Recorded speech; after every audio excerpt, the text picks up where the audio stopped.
merci beaucoup. ñëpp di leen nuyu rafetlu jotaay bi bu rafetee mais aussi di rafetlu ñun ñi toog fii ñëpp ñu tàcc suñu bopp waay pour wane ne son excellence Macky Sall mais aussi ci kanam bu ñu war nañu waxtaanee nga xam ne tey xeetu waxtaan bu ñuy waxtaan tey dañu bëgg a jël dégg nga maam wàllu dégg nga maam investissement mais aussi dafay am ay financement yu durable yoo xam ne ëllëg yéen rek yéen ko mën a indi dans le monde entier ou bien tey jii mbaa nga jaay sam xar mbaa sa nag mbaa sa volaille mbaa merci beaucoup gars yi ci kanam tuuti incha allah on va revenir.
Sénégal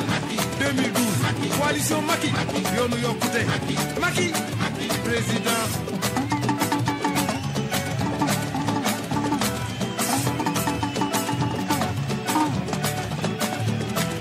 Macky président Sall ngar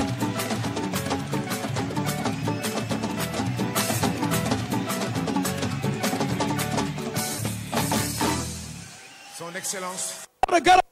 mbari wari alaji mama samba nguye mbari jodi magana da hore makka wani asef sow mer hoorema e bandiraɓe finito Mariama Ndiaye koyse koliti witte intellectuel jogue Dakar ànd ak délégation mu ngi nii ci biir bas bi toog kon mbokk yi duma ci sori bés bi riis na bés bi am na la daw me na Macky Sall bu ñëwee day kontaan Macky bu ñëwee xam ne Jolof mu ngi nii kon duma ci sori sama waa ji jërëjëf xëcc ndimbi ah ay Aly Ngouille mën ngaa sigi xool Macky Sall de ma nga ànd ak Samba Ndiobène Ka waaye ma nga ànd ak Samba Ndiobène Ka ma nga ànd ak Samba Ndiobène Ka ma nga ànd ak Ali Saleh Diop daara jo Samba Ndiobène dëgg la Samba Ndiobène Samba Ndiobène Samba Ndiobène Samba Ndiobène Samba Ndiobène dëgg la dëgg la dëgg la dëgg la ndeysaan Ali Saleh Diop ministre de l'Élevage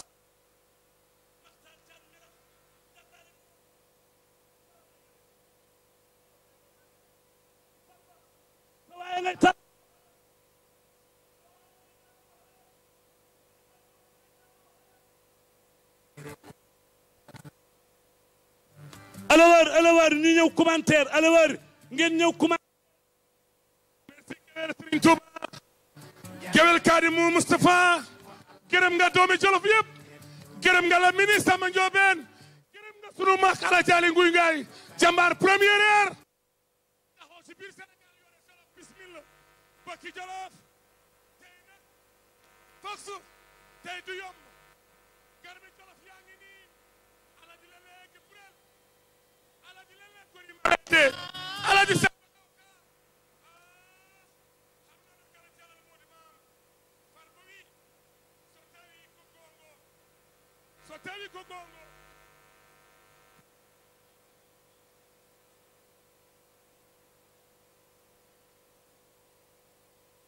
lim liggéey kenn mënu ko wax benn bis benn heure jamais farba comme ma ki liggéey ko ay gor waa walay dudum yàlla boy ndum do dum noon yo nalan ko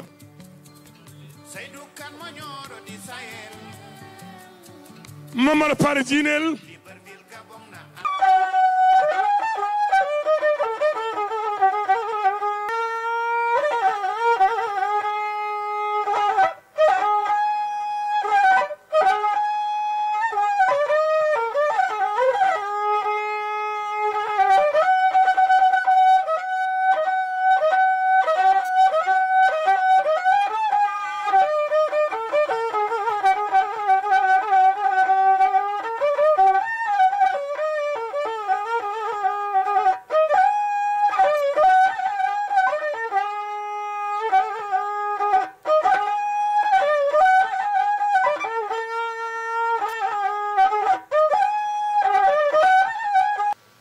Mamadou Pare Jinel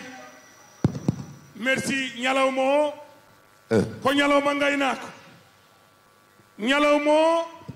ko ñalaw mo de golle Macky Sall gollani ngay naaka nder Sénégal ñalaw mo ko ñalaw mo première dans l'histoire ko Macky gollani sudi Sénégal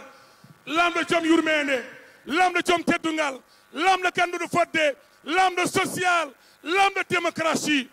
so wiyama Macky Amadou Sall ngayna ko gueɗal ittini ñalawma wiyamo c'est le premier dans l'histoire mawɗo leydi ndi suuɓo ñalawma aynaɓe Sénégal pottito ñalawma goto namnoɓe ko woni miijoji mabɓe ko woni kalan moon ko woni welamma moon hande ala jama digal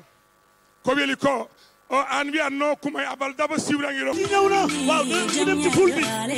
waaw mu dem ci ful bi ndeysaan Ali Saleh kontaan na Samba Ndiobène kontaan na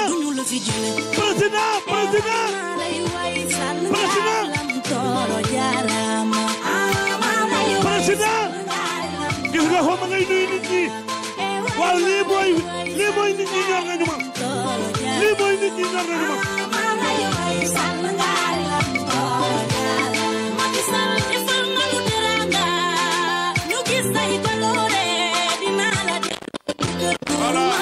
mbooloo mi président nee na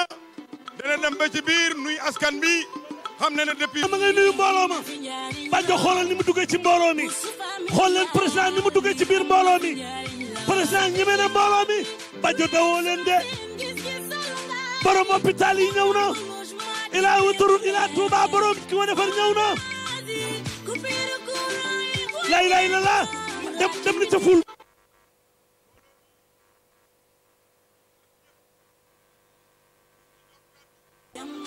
wax ba pare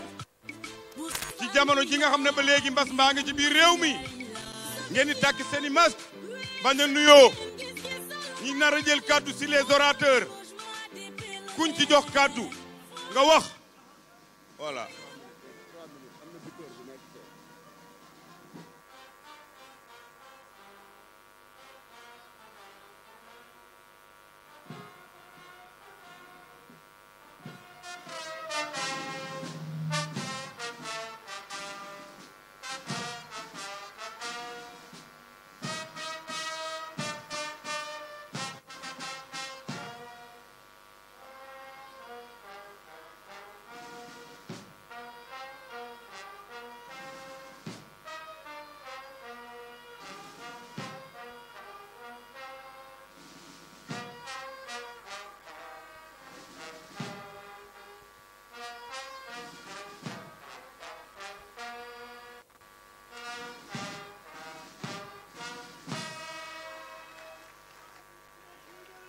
hymne national bi nag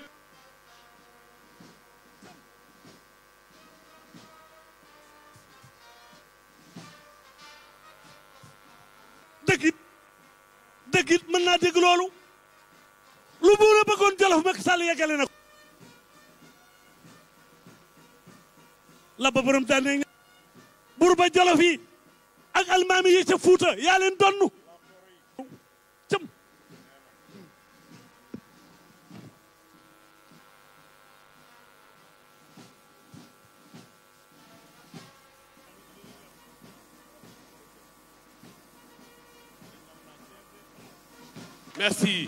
merci beaucoup jërëjëf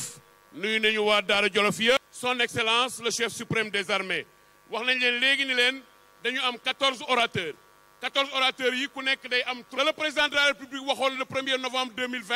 ngeen dugg bureau mu ne la dénk naa la lu ma fonk dénk naa la lu ma bëgg dénk naa la loo xam Mao je vous donne la parole pour le mot de bienvenue merci comme on a dit tout le monde a 3 minutes na ku nekk rek respecté loolu ñu daal di liggéey bu set te sell ci kanam tuuti nag ñu dugg ak yéen sur les détails nag Pape Mao mën nga yéeg na le pour jël sa parole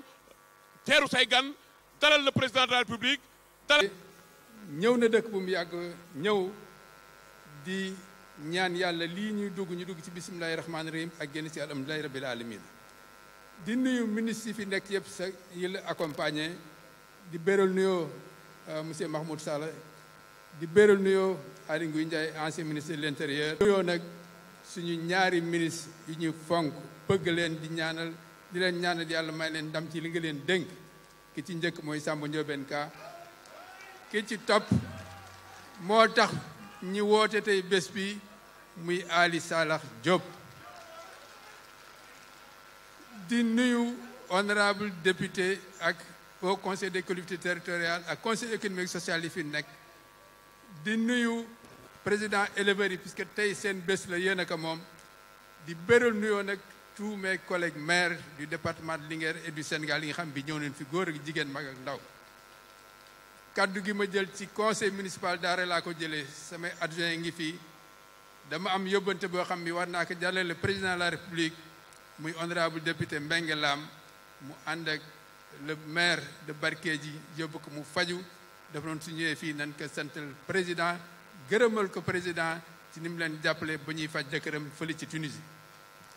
di béral nuyoo képp kuy conseiller départemental di béral nuyoo nag sama xarit sama rak maître Amadou Ka président du conseil départemental de Linguère di nuyu képp kuy conseiller municipal képp kuy conseiller départemental di wax ne bés bi bésu éleveurs yi la kon nag li ñuy def mooy fexe ba bés bii ñu am tey muy le 27 novembre 2021 à Daara muy juróom-ñaareel édition de l'élevage mu nekk bés boo xam ne bii éleveurs yi dañuy ñëw wax monsieur le président de la république lan lañ soxla ci élevage mu wax leen fan lañ ko bëgg fu mu bëgg a jëmee élevage te defe naa ne def na ci ay jéego yu am importance démb ñu ngi doon waxtaan ne ñu ngi woon ci 83 forages pour jàppale ndox mi damay wax ne léegi 84 forages la puisque SONES da gas na beneen forage fii ci Daara Jolof pour ñu yokk ndox mi ci dëkk bi. Monsieur le Président de la République li nga bëgg ci élevage defe naa ne wane nga ko fexe nga ba na am autosuffisance en volaille et en kii ci nen am na ci dëkk bi kon nag loolu jéego bu rëy la. bi ci topp gis nañ li ngay tof ci insémination artificielle gis nañ ni ngay jàppale le centre national d'amélioration génétique pour que ñu am ay nag yoo xam ne dinañ am meew mu doy pour que dans les années à venir ñu am autosuffisance ci yàpp am autosuffisance ci meew. jéego yin ci def am na importance li may ñaan rek mooy lañ fi tënk muy forum bi defoon fii le 19 juin ak forum bi am Dakar ci fan yi muy loo xam ne lii mooy jëmale élevage ci kanam suñ fi nekkee nag en tant que maire war nañ la sant gërëm la wax ne liñ ñuy jàppale noonu en tant que responsable des collectivités territoriales gis nañ ko dugal nañ ko ci dëkk bi am na fu mu àgg kon nag dañ lay sant ci gërëm fii ñu la dalal tey mooy course hippique Daara fii lañ bëgg a tabax l'hippodrome municipal de la commune de Daara Ali Sara Diop dañ ko tuddee course mu indi journée de l'élevage ici dawal nañ fi ñetti at ci gannaaw course boo xam bi dafa mucc ayib Ali Sall bi mu ñëwee def fi journée de l'élevage juróom benn ministre ñoo ko accompagné comité national bi ñëw ñu tabax course bi mu wutal ci plan li ci des mooy tabax hippodrome municipal de Daara ñu lay ñaan nga tabaxal ñu suñu hippodrome bi tom bi ma waral ay gaaf fii lañ ko waroon def fii mooy hippodrome bi yàlla may ñu def hippodrome bi am nay liggéey boo xam bi commencé nañ ko def ci dëkk bi Promoville ñëw na fi pour ñu defal ñu 5 wala 7 kilomètres de route tali bii ñuy defar mu jëm Louga ñu dellu ci sant di la gërëm am na bretelle buy jëm ci école lycée extrêmement boo xam ne bii dina fexe ba xale yi mën ci dem ak jàmm monsieur le président de la république liñ bëgg mooy suñ hôpital bi ñu may ñu mu nekk hôpital de niveau 1 maa ngi sant ñëpp di gërëm ñëpp di ñaan éleveurs yi ñu mën fi wax luy jëmale élevage kanam ñu mën déglu suñ président mu wax ñu fan la ko jëmee yàlla nañu yàlla may ndam ci daje bi ñu am tey fii ci Daara Jolof. Merci beaucoup monsieur le maire. Et des productions animales, M. Ali Saleh Diop, Monsieur le ministre du Développement communautaire, de l'équité sociale et territoriale, M. Samba Ndiobène Ka, Mesdames, Messieurs les ministres, Monsieur le gouverneur de Louga, Monsieur le préfet de Linguère, Mesdames, Messieurs les chefs du commandement territorial, honorables députés, Mesdames, Messieurs les membres du Conseil économique, social et environnemental, Mesdames, Messieurs les membres du Haut Conseil des collectivités territoriales, Monsieur le Président du Conseil départemental, Monsieur le maire de Daara, mon ami Maham Ndiaye, Mesdames, Messieurs les maires, Mesdames, Messieurs les élus locaux, éleveurs du Sénégal, distingués invités. Excellences, Monsieur le Président de la République, l'honneur revient à la ville de Daara Jolof d'accueillir la 7e édition de la Journée nationale de l'élevage, dont vous présidez la cérémonie officielle en cette mémorable journée du 27 novembre 2021. Les éleveurs du Jolof et du Sénégal sont fiers de vous accueillir dans notre département Linguère, à cause de choix dans votre généreuse vision du PSE élevage. Qu'il me soit permis, Monsieur le Président, de vous féliciter, vous et votre ministre de l'élevage, M. Ali Saleh Diop, et de saluer les brillants efforts quotidiens que vous déployez avec l'ensemble de votre gouvernement en vue de soutenir le secteur de l'élevage. Un secteur qui, comme vous avez l'habitude de le dire, a besoin d'être modernisé tout en préservant les valeurs traditionnelles du pastoralisme. Monsieur le Président, nous apprécions à sa juste valeur le courage que vous avez eu en institutionnalisant la Journée nationale de l'élevage. Cela confirme votre grande ambition pour ce secteur. 2 ans seulement après votre élection comme président de la République, vous présidiez à Fatick la première édition de la Journée nationale de l'élevage sous le thème « Élevage, levier d'émergence économique »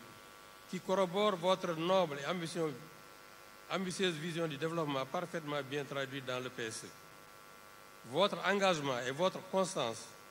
ne se sont pas érodés. Cette année, le thème retenu est « Entrepreneuriat et investissement pour un élevage durable ». C'est là, Monsieur le Président, une preuve palpable de votre générosité et de votre ouverture qui se manifeste par une ferme volonté d'impliquer le secteur privé. Aussi, votre patriotisme se fait-il sentir de nouveau à travers une plus grande implication du secteur privé national pour atteindre les objectifs de l'autosuffisance alimentaire qui passent nécessairement par une augmentation de notre production nationale. L'ensemble des axes d'intervention déclinés dans le plan national de développement de l'élevage et les projets et programmes retenus en application des mesures relatives aux réformes introduites en matière de gestion des finances publiques, dont le document de programmation pluriannuelle des dépenses, montrent à suffisance vos ambitions dans ce secteur, dont la vulnérabilité est encore une réalité à laquelle il faut faire face pour atteindre les objectifs de développement économique du pays, notre Sénégal, votre Sénégal au cœur. Monsieur, Excellence, Monsieur le Président. Merci. Merci beaucoup. On va donner la parole, comme on dit, 3 minutes. 3 minutes pour tout le monde. On donne la parole à Samba Sow. Samba Sow, Maison des éleveurs de Louga. Samba Sow. Oui, le président demande qu'on laisse... La compétitivité durable du secteur privé dans une perspective de réalisation de la sécurité alimentaire, d'amélioration des revenus et de la préservation des ressources naturelles, vous conformez votre statut de leader dans toute sa plénitude. Un leader, disait John Maxwell, est quelqu'un qui connaît le chemin, suit le chemin et montre le chemin. Monsieur le Président, je disais plus haut que vous réservez au département de Linguère une place de choix dans votre vision PS élevage. J'en veux pour preuve votre considération pour le ranch Djibo Leyti Ka. Ici, vos réalisations y sont visibles et éloquents. Pour rappel, construit un mur de clôture de 120 km de périmètre, un forage d'un débit de 230 mètres cubes l'heure, avec un château d'eau d'une capacité de 1000 mètres cubes. Vos réalisations adolissaient également l'existence d'une ligne de haute tension, d'une piste de production et de désenclavement de 130 km reliant le ranch de Doli à Linguère. S'y ajoute un réseau d'adduction d'eau sur un linéaire de 110 km avec des ouvrages de soutien composés de 7 abreuvoirs, 32 bornes fontaines, 3 potences et 2 parcs à vaccination mixte. Que dire de la brigade des eaux et forêts pour la protection du site contre les feux de brousse, de la brigade spéciale de gendarmerie pour la sécurité des biens et des personnes. Votre soutien aux éleveurs se traduit également, Monsieur le Président, par la floraison de forages, 84 maintenant, entre 2012 et 2019, en moyenne, 10 forages fonctionnels par an, sans compter les forages en chantier. Depuis votre accession au pouvoir, là où de 1960 ou de 1948 à 2012, les régimes qui se sont succédés aux commandes ont réalisé moins de 50 forages. C'est dire que vous êtes le meilleur président que le Sénégal ait eu. Excellence, Monsieur le Président, Monsieur le Président, le ministre de l'Élevage et des productions animales, le développement de Linguère, le département de Linguère que je dirige, s'est toujours engagé à prendre des actions complémentaires de celles de l'État, conformément à l'article 27 du Code général des collectivités territoriales. C'est le lieu et l'occasion pour moi de rendre hommage au ministre de la gouvernance territoriale, du développement et de l'aménagement du territoire et le Grand-Duché du Luxembourg qui ont fait bénéficier au Conseil départemental de Linguère un transfert en capital à travers une convention de financement pour la mise en œuvre d'un plan d'action de promotion du DEL structuré autour de 3 objectifs, dont le premier est de promouvoir un élevage semi-intensif, durable. Dans le cadre de cet objectif, le Conseil départemental vise la professionnalisation des acteurs de la filière bétail-viande, cuirs et peaux à travers des sessions de renforcement de capacités techniques, des acteurs pour produire plus et mieux. Oui, je crois fermement que la formalisation des acteurs et la conduite des systèmes d'élevage doivent épouser les conduites d'un entrepreneur capable de garantir la durabilité de cette activité économique. Dans le même sillage, à l'issue de l'atelier de restitution de la cartographie économique de la région de Louga, réalisé par l'ONIDI, en tenant compte des spécificités du département de Linguère, 4 filières porteuses ont été réalisées et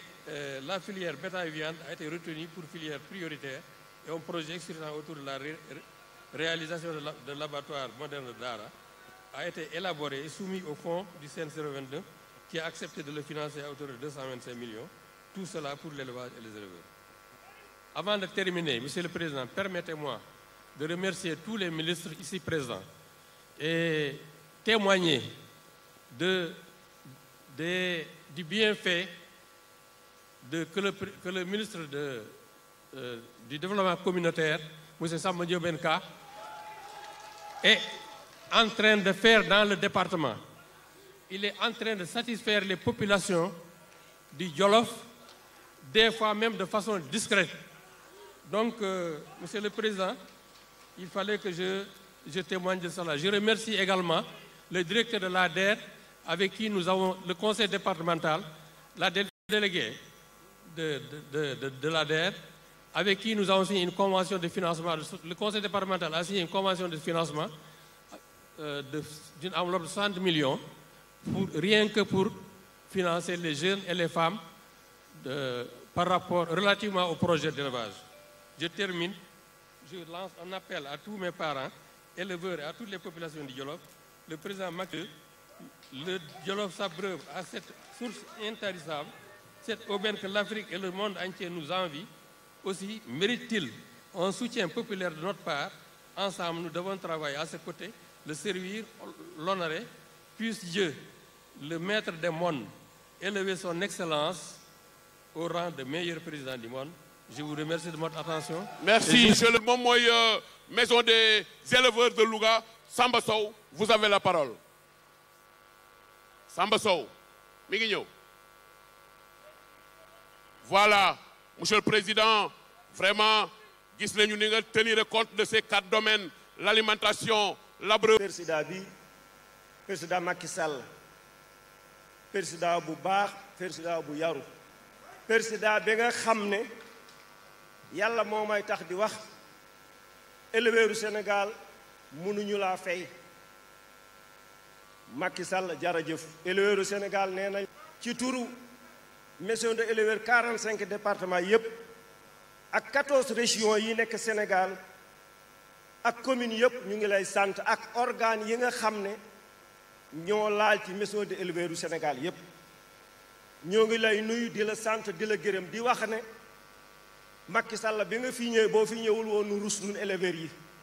jataay bi dong xam ngeen ne xalaatuñu woon ñi dee bu yàgg xalaatuñu woon ne lii dana mos a am ci bisu éleveur yàlla sedd na ko yàlla moo nuy tax nu wax ndaxte nekkatuñu ay xale yuy wax loo xam ne luy neex nit. beneen bi mooy su fekkente ne secteur élevage li ñu ci waroon def téeméer la juróom-ñaar fukk yi def nga ko duma ko lim xam ngeen ko laaj leen ko ñoom Aliou Dembour laaj leen ko ñoom Ismaïla Sow laaj leen ko ñoom Dieynaba Sidibé Arona Gala ñoom xam nañu ko ñooñ ñooy njiitu sàmm yi nun ñooy sàmm yi nekk à la base di jàppale à la base xam ngeen ne li ñuy wax yàlla seede na ne sant nañ Macky Sall sant nañ ministère am bi itam ndaxte ministère Ali Salak Diop wax dëgg yàlla ñoo ngi lay sant te am nga ndam nag fii nga defee lii ak lii la yàlla may tey am nga ndam président kontaan noo ci nan damay seede ci yow benn mbir moo xam ne dama koy wax ci kanamu président de la république musuma dégg jitaay am dañ jóge fa ne woo Macky Sall def lépp lu ma ko wax ci càmm du ma wax déet waaw la may wax kooku yaa koy wax bis bu ne te ñi fi toog yépp mun nañ ko seede di sant li jógee ci gouverneur technicien yi mboolem organes yi fa nekk ba laal à la base ak ba chauffeur yi nekk ci secteur élevage sax ñu ngi leen di sant éleveurs yu góor yi yu jigéen yi organisation bu mu mën di doon ak filière boo mën a nekk waxtu bi amuñu temps pour mën a continuer nekkoon danaa laal ci filière yi waaye ñu ngi lay ñaan président de la République jàppale nu ci commune bu ne nang nu jàppale mu am bu daay tàkkee ñu am lu koy sauvé ji ci commune bu nekk dañ la koy ñaan te yàlla nanga ko yàlla jàppale beneen bi mooy ñax mi bariwul woon fu mu am fi mu bari nun ay éleveurs lañu loo ci mën a jàpp dëkk nañ loxo beneen bi mooy campagne de vaccination vaccin moo tax bu ñaan nañ la bu beneen campagne amee yow ak sa ministère bi balaa ñoo commencé campagne bi nañu am au minimum bu fekkee téeméer la na juróom-ñaar fukk yéeg bu tege su ko defee campagne bi mën a jaar yoon ndax nun ay éleveur lañ jur gi mooy sunu tiitar ñoo ngi lay ñaanal ngeen baal ma ndax bëgguma temps bi jeex kon jërëjëf président Macky Sall man Bathie ak mboolem éleveurs yi Sénégal yëpp ñu ngi lay sant di la gërëm wasalaamaaleykum wa rahmatullah. merci Samba joxaat ku tudd Mamadou Bohum Sow moom maison des éleveurs de Linguère Mamadou Bohum Sow maison des éleveurs de Linguère Mamadou Bohum a ngi noonu xam ngeen monsieur le président de la République taxawaay bi mu am ñëpp a ko xam tey boo xoolee jataay bi xool sénégalais yi xool sa njaboot gi ñëpp a ngi takk masque sànq rek ñu ngi leen di wax ne leen am na ñuy vacciner fii ci ginnaaw. rajim assalamu aleykum bandiraɓe monsieur le président de la république monsieur le président de la république an e garduɗa ɓeeɗo woni équipe o gila e ministére Ali Saleh Diop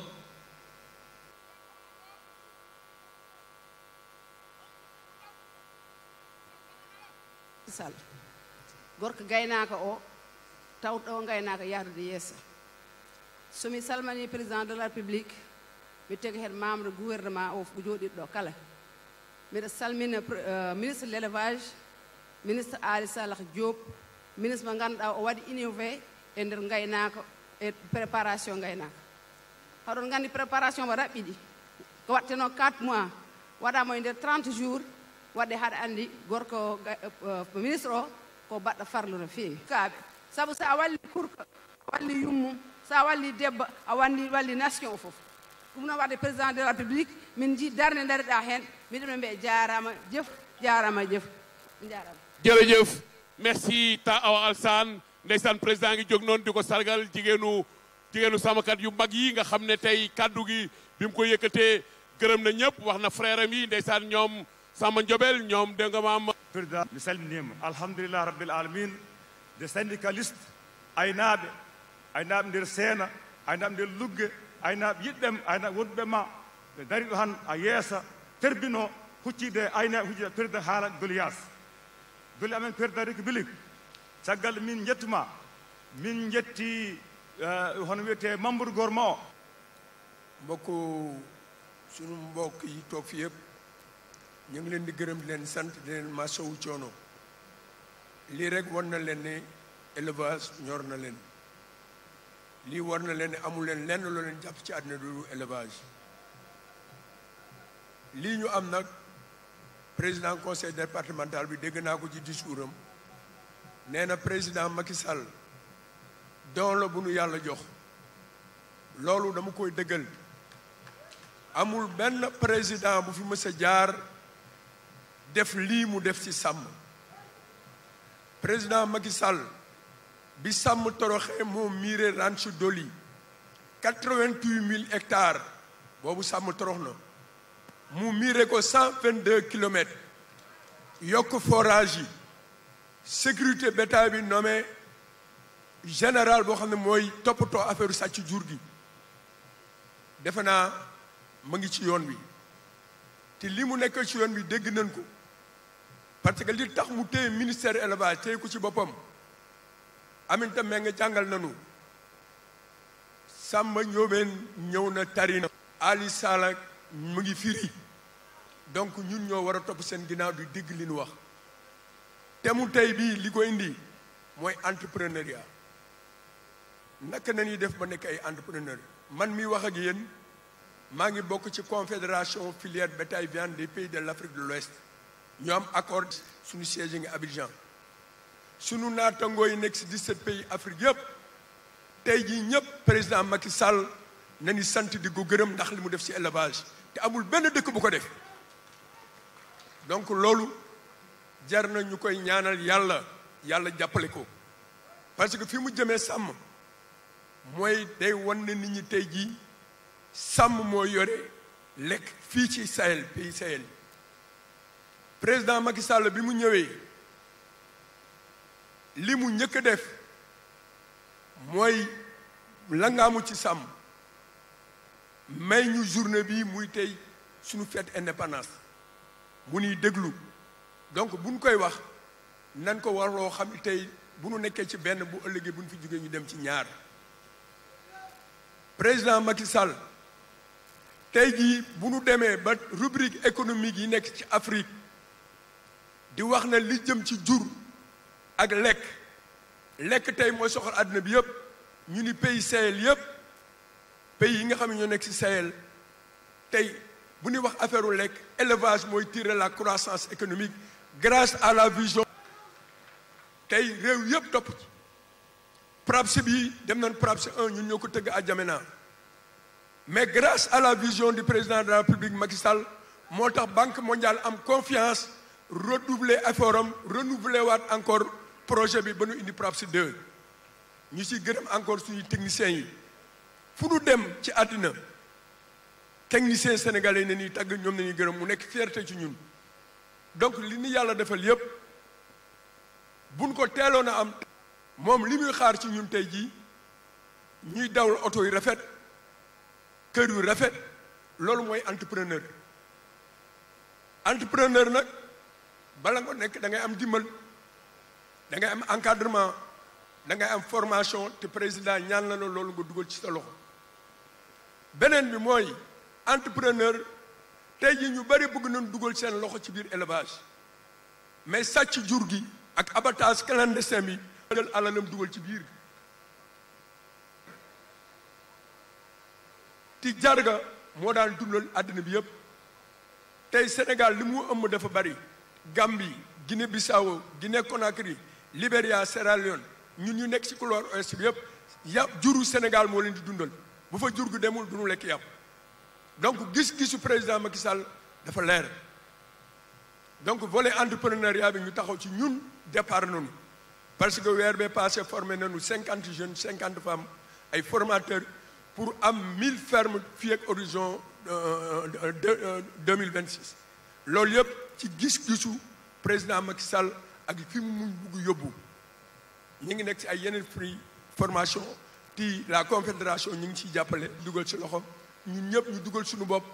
xam ne sàmm léegi dootul topp jur gi di dem mais ay homme d'affaires la ñu bëgg def ay capitalistes la ñu bëgg def ba nga xam ne tey jii lépp lu ñuy dugal ci réew mi suñu alal dina ci dugg monsieur le président maa ngi tëj parce que vous avez le remerciement de la confédération et puis il souhaite avoir une audience ñu am audience ak yow pour ñoo ñëpp seen vive remerciement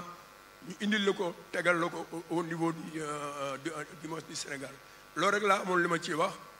ngeen baal ma àq nag bu dee wax ji am na leen lu seen wax wasalaam. merci Doudou jërëjëf tàccu leen ko bu baax a baax léegi nag dama bëgg a woo merci xam nga président nag dañu bëgg nag. réflexion. Sous votre magistère, les actes de rupture opérés traduisent aujourd'hui des avancées significatives dans le secteur. Permettez-moi de citer, comme mes prédécesseurs, la réhabilitation du ranch de Doli, la mise à disposition d'équipements de collecte, de transformation et de conservation du lait, le matériel agricole dont des tracteurs et la facilitation de l'acquisition d'animaux à haut potentiel laitier. C'est aussi pour moi le moment indiqué pour remercier votre gouvernement et en particulier notre ministre de l'élevage, M. Ali Saleh Diop, pour son sens de la concertation, de son engagement et de son pragmatisme. Excusez-moi. Excellence, Monsieur le Président de la République, nous vous félicitons du choix du thème de la présente édition de la Journée nationale de l'élevage, entrepreneuriat et investissement pour un élevage moderne et durable. Au regard du contexte marqué par les impacts de la pandémie Covid-19, justifiant l'adoption et la mise en œuvre du PAP 2A, du plan Sénégal émergent, et en vue de renouer avec notre trajectoire de croissance. Dans ce cadre, le partenariat public-privé et organisations professionnelles érigées en règles de gouvernance est de toute évidence la réponse appropriée pour l'atteinte des objectifs. Pour cela, je voudrais magnifier l'appui apporté à l'ANIPL à travers une subvention à hauteur de 30% dans le cadre de la 3e opération d'importation d'animaux à haut potentiel laitier au profit de tous les Sénégalais. Grâce à ce partenariat qui entre en droite ligne avec les objectifs d'optimisation de l'usure publique, les subventions octroyées par l'État du Sénégal ont servi de levier pour la mobilisation auprès aussi bien des membres de l'ANIPL qui ne sont pas de l'ANIPL, des investissements qui sont estimés à plus de 100 milliards de francs CFA. À ce propos, j'ai le plaisir de vous annoncer la réception le 20 novembre 2021 dernier d'une cargaison de 1250 génisses et de 300 chèvres à haut potentiel laitier transportées par un bateau bétaillère. La cérémonie officielle se déroulera à Niaga-Olof le 30 novembre 2021 sous la présidence effective de M. Ali Saleh Diop et nous y convions l'ensemble des acteurs. Cette opération d'importation, un des leviers du projet d'appui au développement de la filière laitière, le Prat de lait, contribue à l'augmentation substantielle de l'offre locale et la création d'emplois à très court terme. Dans cette perspective et en vue d'une pleine exploitation des opportunités et du renforcement de l'entrepreneuriat, les mesures d'accompagnement doivent intégrer les 4 dimensions que sont la formation, le foncier, la formalisation et le financement, et ce, dans un environnement attractif marqué, entre autres, par l'allègement des coûts de l'électricité, de l'eau pour les producteurs et les entreprises de transformation. Malgré ces défis, Monsieur le Président de la République, nous demeurons convaincus de l'atteinte des résultats escomptés au regard des différentes initiatives et des mesures prises par votre gouvernement et de l'engagement de l'ensemble des acteurs. Je voudrais aussi inviter les institutions financières à s'intéresser davantage au secteur de l'élevage qui regorge de réelles opportunités. Nous réitérons notre engagement à travailler à la consolidation de la dynamique de transformation structurelle du secteur de l'élevage en vue d'augmenter substantiellement sa contribution au développement socio-économique de notre pays. Monsieur le Président de la République, avec votre permission, je voudrais dire que l'ANIPL et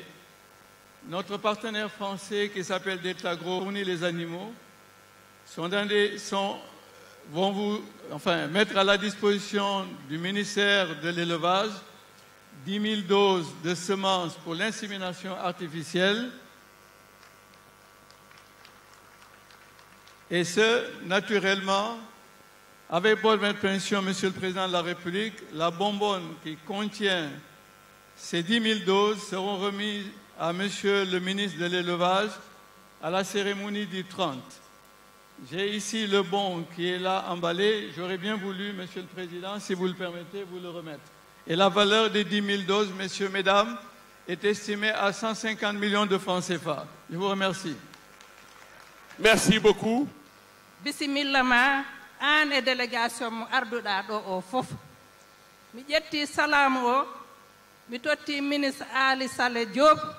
yo hokkanam kala ministre jooɗiɗo ɗo mi wi ɗum bisimilla e inde aynaɓe Sénégal.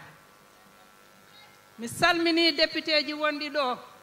e au conseil des collectivités territoriales e conseil économique social et environnemental. Mi wiɓe Allah jarama, on jarama sukaɓe am,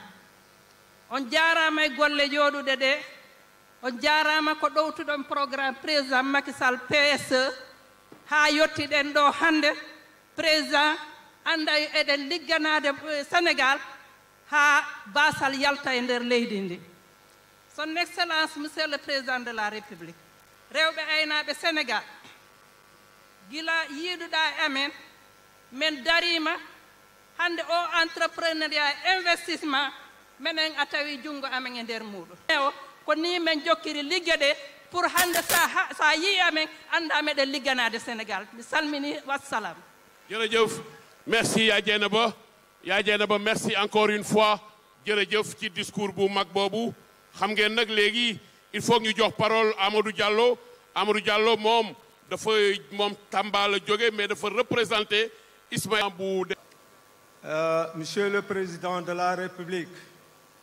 Son Excellence Monsieur Macky Sall, le Président de tous les Sénégalais,